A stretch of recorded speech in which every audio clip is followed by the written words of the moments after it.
안녕하세요. 사울이 백성들 앞에서 왕으로 뽑힙니다. 오늘 본문은 사무엘상 10장 17절에서 27절입니다. 19절. 그러나 너희는 지금 너희 모든 재난과 고통에서 너희를 구해내신 너희 하나님을 거부했다.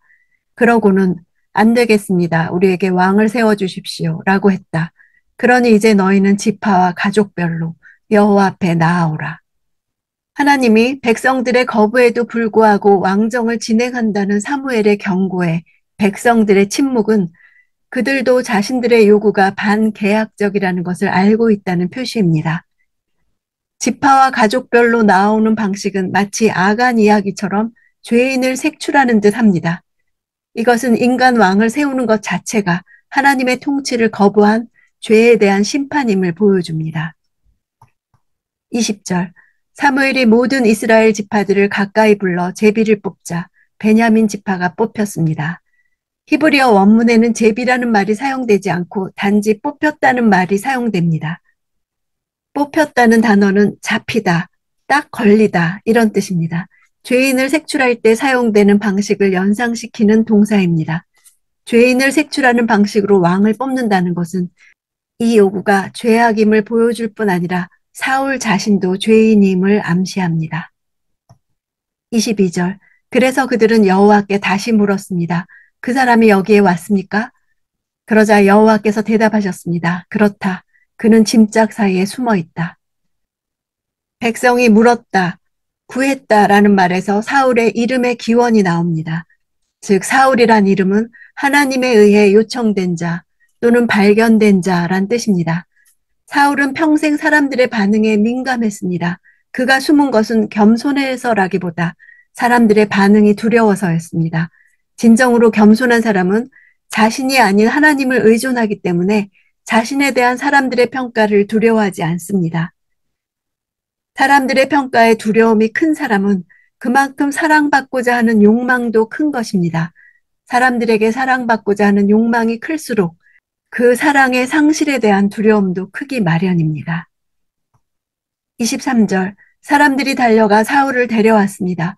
사울이 백성들 사이에 서자 그는 다른 사람들보다 어깨 위만큼이나 더 컸습니다. 사울이 사람들 앞에 모습을 드러냈을 때 가장 인상적인 면모는 그의 키였습니다. 이스라엘 백성들이 전형적인 무골 장사형 왕을 갈망했음을 암시하는 대목입니다. 백성들은 신체가 장대해서 전쟁을 승리로 이끌어줄 용맹한 장군형 왕을 원했던 것입니다. 25절. 사무엘이 백성들에게 왕국의 제도에 관해 설명했습니다. 사무엘은 두루마리에 그것을 기록해 여호와 앞에 보관해 두었습니다. 그러고 나서 사무엘은 백성들을 집으로 돌려보냈습니다. 왕국의 제도는 왕과 백성 사이에 맺는 나라에 대한 계약입니다. 왕정을 신정 아래 종속시키는 왕정의 헌법을 가리킵니다. 사무엘은 이 왕정의 헌법을 백성들에게 설명한 것으로 그치지 않고 책에 기록해 여호와 앞에 두었습니다. 이제 왕정은 신정 정치 안에 여호와의 통치 대리 기구로서 여호와 앞에서 제정된 것입니다. 이때부터 이스라엘은 약 500년 동안 왕의 통치를 받게 됩니다. 500년간의 왕정은 이스라엘 백성이 적국 바벨론에서 왕의 통치를 받는 굴욕적인 역사로 끝납니다. 26절. 사울도 기브아에 있는 자기 집으로 돌아왔습니다. 하나님께서 마음을 감동시키신 용사들은 그와 동행했지만 용사라는 단어는 군대를 의미합니다. 하나님께서 마음을 감동시키신 사람들이 자발적으로 군대를 만든 것 같습니다. 그들은 경제적으로 정치적으로 유력한 자들입니다. 왕을 세워달라고 소리친 핵심 계층입니다. 블레셋의 침략으로 전쟁에서 패배하면 잃을 것이 많았던 상류층 사람들이었습니다. 하나님은 왕정 도입의 동기를 아시고 그 왕정을 출범시킬 주도 세력들에게 강력한 추진력을 허락하셨던 것입니다. 27절.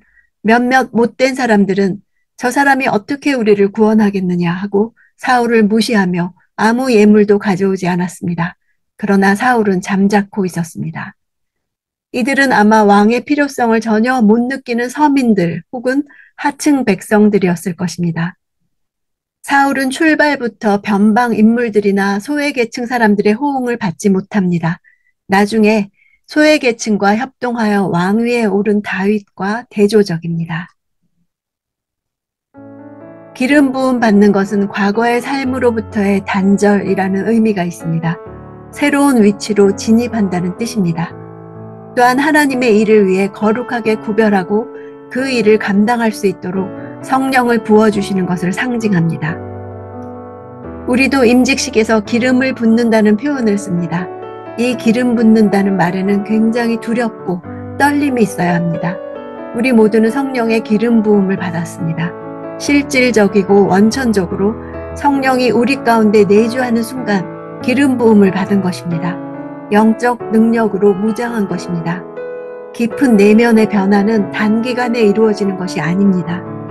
날마다 기름 부으시는 은혜를 받을 때 성화가 이루어질 것을 소망합니다.